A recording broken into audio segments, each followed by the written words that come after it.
Now, I'd like to give you an update on a number of issues. Now, as you are aware, Malaysia Airlines lost contact with Ukraine air traffic control, lost contact at 14:15 GMT yesterday. And that was 20 kilometers from Tamak waypoint, which is an air traffic control terminology in the air. We're working with the authorities to identify the cause of the accident. Now, we are continuing. This is obviously an extremely complex operation.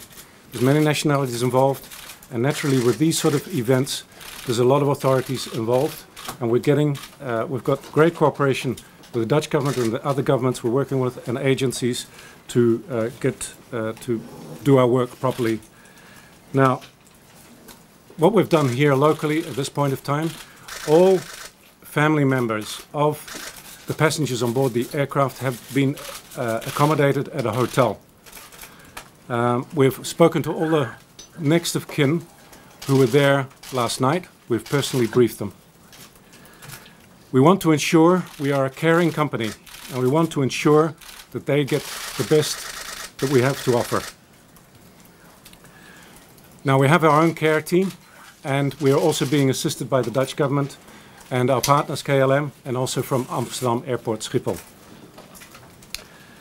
We are updating relatives as we hear information. Now, it is our intention to fly relatives at an appropriate moment to the Ukraine. But I would like to emphasize here is that you can fly into Kiev, but the location where the aircraft actually went down is about 500 kilometers from Kiev, and it is extremely difficult terrain.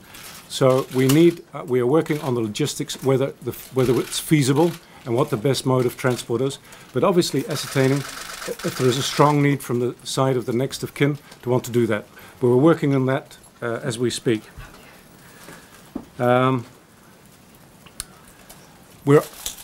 For the next of kin here and who we've contacted, we are going to give an initial cash payment of $5,000 per passenger to serve for their so-called first needs.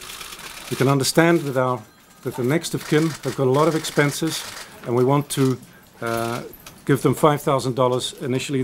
We're in the process of actually withdrawing the money and contacting the next of kin, so that process is in place. What I'd like to do now is go into the aircraft itself. I'm sure all of you are aware it's a Boeing 777-200 operating with Rolls-Royce Trent engines. I'd like to state that the aircraft has had a clean maintenance record. Its last maintenance check was on the 11th of July.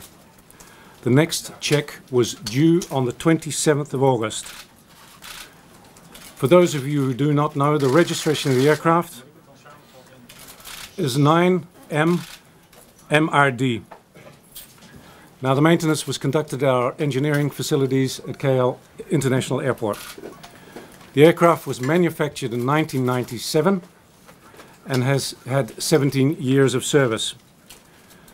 The aircraft is registered or is recorded 322,000 hours. Now, I'd like to state that all the communication systems which we've got on the aircraft were functioning normally at that point. And also to mention that the aircraft is driven by Rolls-Royce Trent 800D engine 2. Now, we've received a lot of questions regarding why was that aircraft actually flying in that area. Now, other airlines, international airlines, were flying through that area simultaneously with us. Now, obviously with the necessary separation, but there were many airlines flying at that point of time through that airspace. We're of the view that it's a tragic incident and it could have happened to any of us.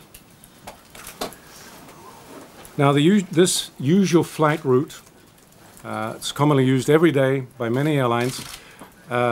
It's been declared safe by ICAO, which is the International Civil Aviation Organization, and the crossing was subject, according to IATA, is not subject to any restrictions.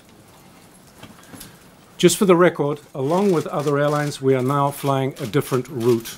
I'm sure you're aware of that. Aircraft are trekking across different routes now and avoiding that particular point of airspace in the Ukraine. Now, this has been an extremely difficult time in the first place, for the family.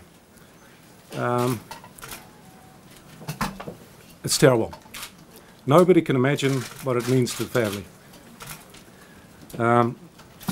So we will continue to give the latest information, but please believe me, our priority is to the family and all others.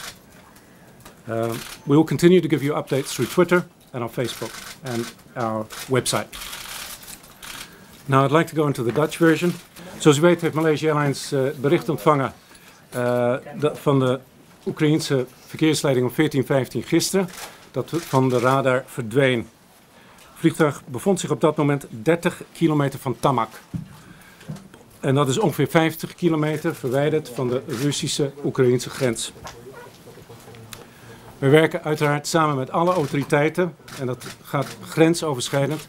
Zowel de autoriteiten in Nederland als in Maleisië, als iedereen die er belang bij heeft om hier antwoorden voor te krijgen en voor een oplossing. Te kijken wat er gebeurd is. Nu, wij hebben alle nabestaanden, die hebben wij verzorgd en zijn we nog steeds bezig met het verzorgen van alle nabestaanden. Die geven ze hulp en ondersteuning. Daarbij worden we bijgestaan. Dus niet alleen Malaysia Airlines staf, maar ook staf van KLM, onze partner. En ook van de luchthaven Schiphol en allerlei andere gemeentelijke diensten die ons nu van dienst zijn. Je moet zich voorstellen hoe verschrikkelijk dit is voor de nabestaanden. En daar gaat onze eerste zorg naar uit. Dat is het allerbelangrijkste voor ons. Wij verzorgen regelmatige updates aan de nabestaanden. Wij zijn momenteel bezig om te gaan kijken of wij, ten eerste of er een behoefte is op een gegeven moment om naar de Oekraïne te vliegen voor de nabestaanden. Dat zijn we momenteel aan het evalueren. Zoals u misschien hebt gehoord gedurende het Engelse gesprek, of wat ik zei in het Engels. Het is een hele complex of een heel moeilijk terrein. Dus logistiek is het heel erg moeilijk. Dus we moeten eerst die zaken uitzoeken. Ja? Op dit moment vliegt er een machine van ons vanuit Kuala Lumpur.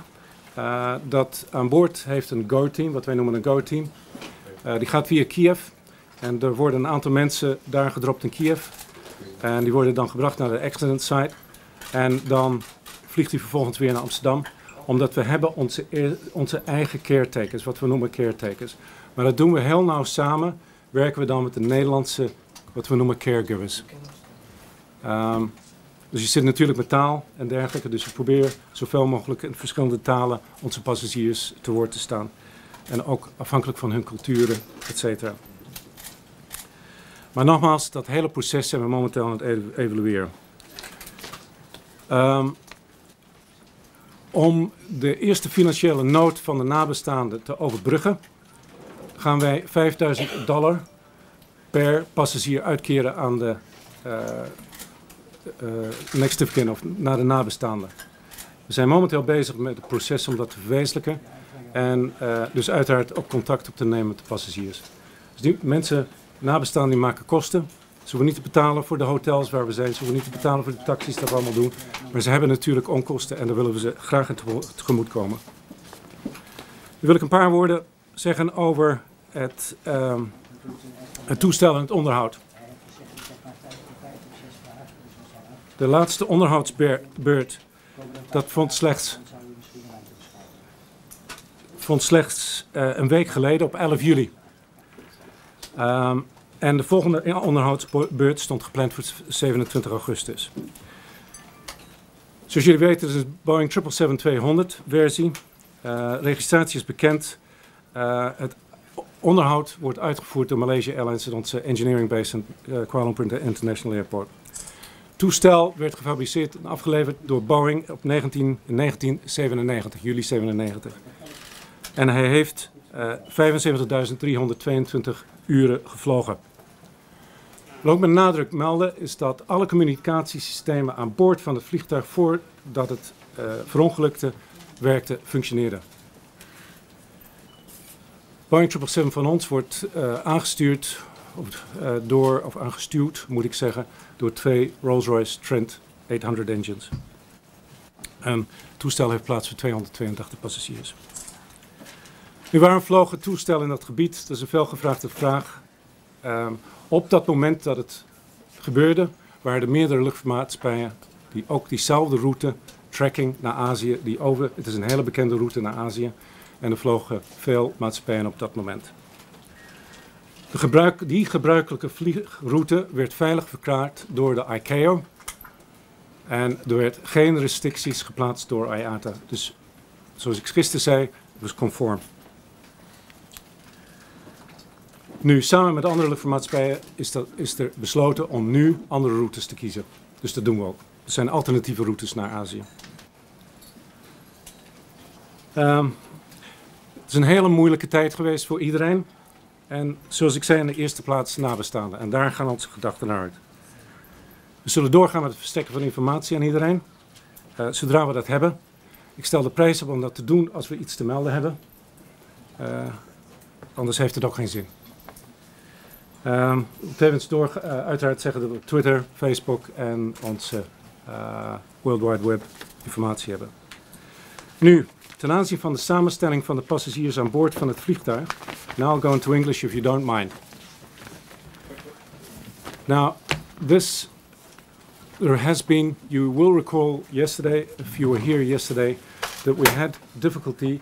We have obviously got all the names. Because all the names are on the passenger list. And if you don't have a name, you don't travel. It's as simple as that. And if you don't have a passport, you don't travel either. Now, yesterday we had a great number of where the passport, they couldn't trace it back to the individual. Yeah. Now, that has been brought back that we are matching the passengers with their nationality. We've reduced it to 4. That we've still, so the 4 passengers who are on the flight, we've still got to match it with the nationality. 4. Only 4. We're in the process actually of verifying it. Before I came here, I was told it should take about another 1.5 to 2 hours, but I didn't want to keep you waiting. I know how important this is for you, but I didn't want to keep you waiting. Now, I'd like to go through the numbers as it is known at this point of time regarding the composition of the nationality of the passengers on board the aircraft. Now, we are aware that there are differing numbers floating around. I'd like to emphasize that we are working with the Dutch ministries to verify these numbers, that we get it right. There's placing great emphasis on this, but we do recognize our intent is to make it accurate, but there may be a few changes here and there. I want to be very clear on that. From the Netherlands, 189 passengers.